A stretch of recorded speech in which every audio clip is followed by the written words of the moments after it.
Just about a month ago, a video went viral showing a bunch of kids standing near Native American men, and immediately the media ran the story that these kids were racist, were taunting, were hate-filled, were mocking these Native Americans, and this became known as the Covington scandal. The story is far from over. There's been announcements of lawsuits against personalities and media companies, but now we have a major update. An independent investigation has exonerated the kids of all wrongdoing. Now, I think many of us, we didn't need an independent investigation because we knew, but for some reason these organizations ran with these fake stories. Strangely, the fake stories are still up. The fake tweets, they're all still up. And with a lawsuit looming, I have to wonder why none of these news organizations have retracted or taken down their tweets and their stories. Today, let's take a look at the latest news on what happened with this independent investigation, and then I'm going to show you all of these different examples of how the fake news persists, and these companies aren't doing anything about it. But before we get started, follow us over at minds.com/Subverse. Subverse is the new channel and brand that I'm launching. We've got a really great mini doc about the Yellow Vests protests, and we're setting up a distributed newsroom where you can get involved and just talk about news. And if you want to support these videos that you're watching now, simply share it to help spread the message. From BuzzFeed News, Covington Catholic students won't be punished after investigators found no evidence of racist or offensive statements.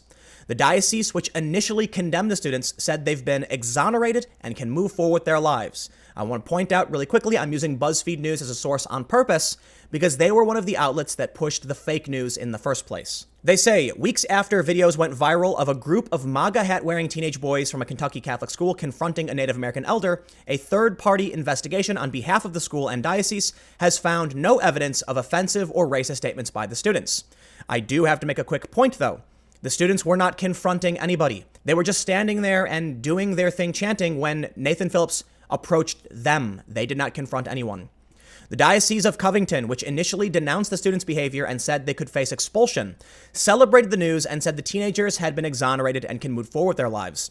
The investigative report, which was prepared by a private company called Greater Cincinnati Investigation, included interviews with 43 students, 16 chaperones, and reviewing about 50 hours of internet activity. The company declined to speak to BuzzFeed News, saying it does not make any comments on the investigation. But the report makes clear that investigators did not interview the Native American elder Nathan Phillips, as they were repeatedly unable to reach him.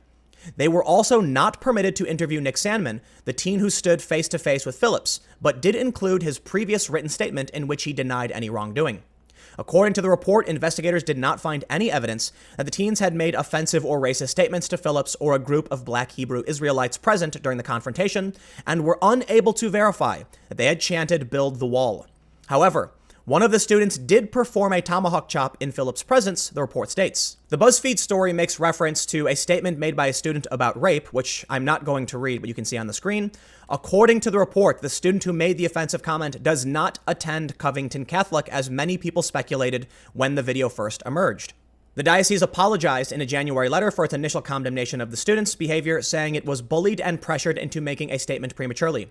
We are sorry that the situation has caused such disruption in the lives of so many. We apologize to anyone who has been offended in any way by either of our statements, which were made in goodwill based on the information we had. And a quick reminder for those that may have missed this portion of the story, from about a week and a half ago, Covington High School student lawyers prepare for possible libel fight release video of, quote, "the truth." More than 50 media organizations, celebrities, and politicians were sent letters from lawyers representing the Covington Catholic High School student seen in the controversial viral video, the first step in a possible libel and defamation lawsuit. And the teen's legal team also released a 15-minute video that they say shows the truth about his interactions at last month's March for Life. Elizabeth Warren, Alyssa Milano, Jim Carrey, media organizations, CNN, the New York Times, and the Washington Post, and the Diocese of Covington were among the dozens recently sent preservation letters, the text of which advised the parties not to destroy any documents in connection with the case. The Cincinnati Enquirer first reported on Friday the initial list of organizations, and attorney Todd McMurtry confirmed to Fox News on Monday that more organizations or individuals could also receive letters. The latest update on the lawsuit comes from Covington Catholic's lawyer. In this story from the Washington Times, Covington Catholic teen's lawyer accuses Jeff Bezos of double standard over coverage. Famed media attorney L. Lynn Wood said Mr. Bezos, who owns the Washington Post, has battled with the Enquirer over coverage of his divorce while ignoring the Post's reporting on the Northern Kentucky teen at the center of last month's viral encounter at the Lincoln Memorial. Quote, Jeff Bezos, the richest man in the world, has used media to express his outrage over reporting about him, tweeted Mr. Wood. who represents the Sandman family. Yet Mr. Bezos has not publicly uttered one word about the rush by the Washington Post to falsely accuse and defame Nick Sandman, a 16-year-old. The double standard must end. Mr. Wood also singled out HBO host Bill Maher, who called the teen smirk-faced and a little prick on his January 25th show, and Senator Elizabeth Warren, a Massachusetts Democrat, for her tweet saying that Omaha Nation elder Nathan Phillips endured hateful taunts. The Covington story hits many different aspects of the culture war.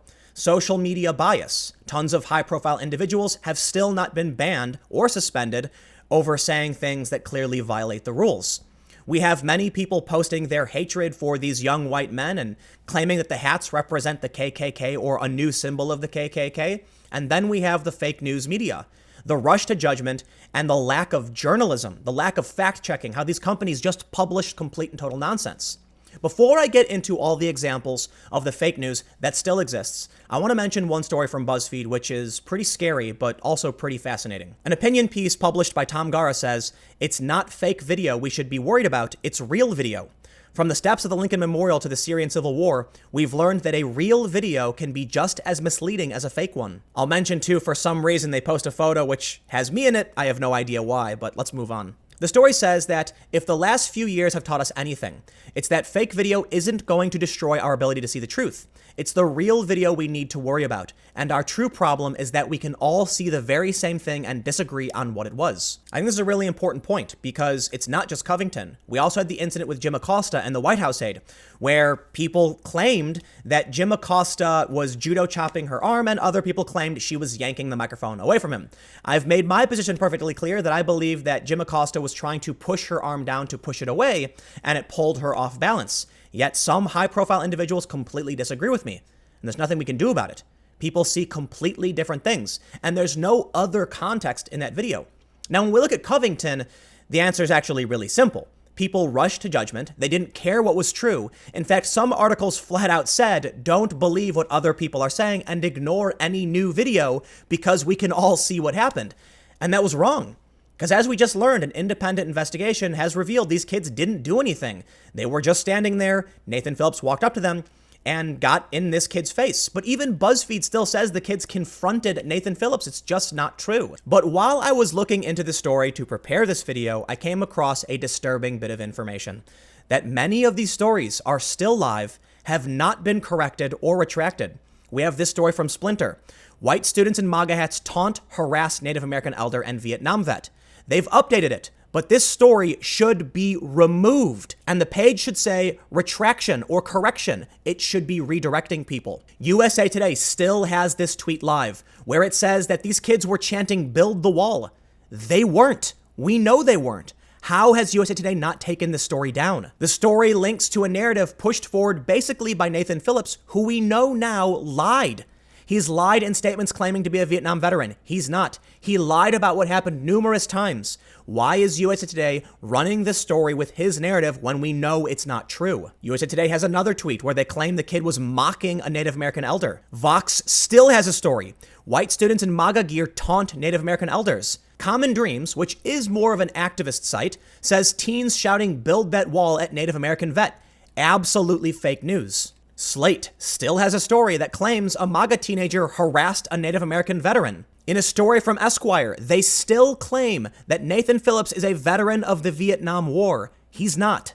The story from Bustle claims the teenagers appear to be particularly focused on attempting to crowd, shout down, and intimidate a man who Indian Country Today has identified as Omaha elder and Vietnam veteran Nathan Phillips. Completely fake news. The Guardian has a story that claims Kentucky students are mocking a Native American veteran. They weren't. It even says the teenagers were chanting "Build that wall." Why do these stories still exist? Why were they not taken down?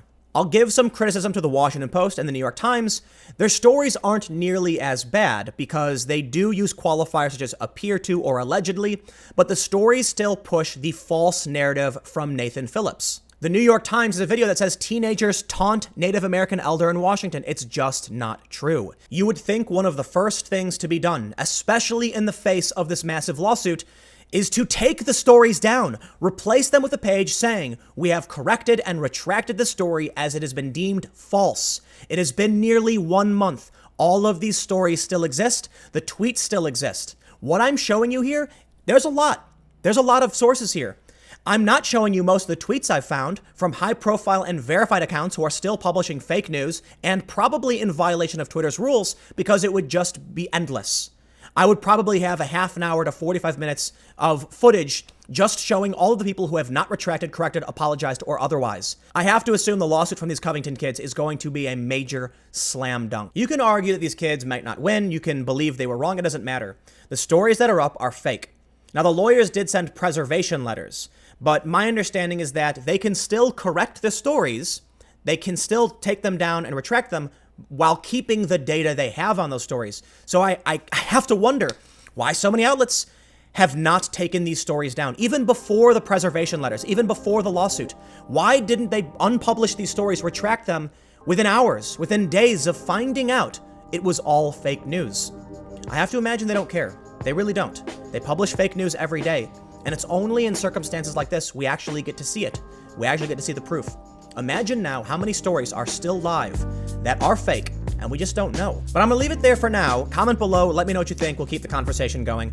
You can follow me on Minds at Timcast. I'll have new videos on this channel every day at 4 p.m. and more videos coming up on my second channel, youtube.com/TimCastNews at 6 p.m. And for those of you who have made it this far, check out youtube.com/subversevideos because we are launching a new brand channel that's going to have more than just my voice on it. So we're gonna get new journalists. We're gonna start producing mini docs and doing interviews. So check it out. Thanks for hanging out, and I will see you all next time.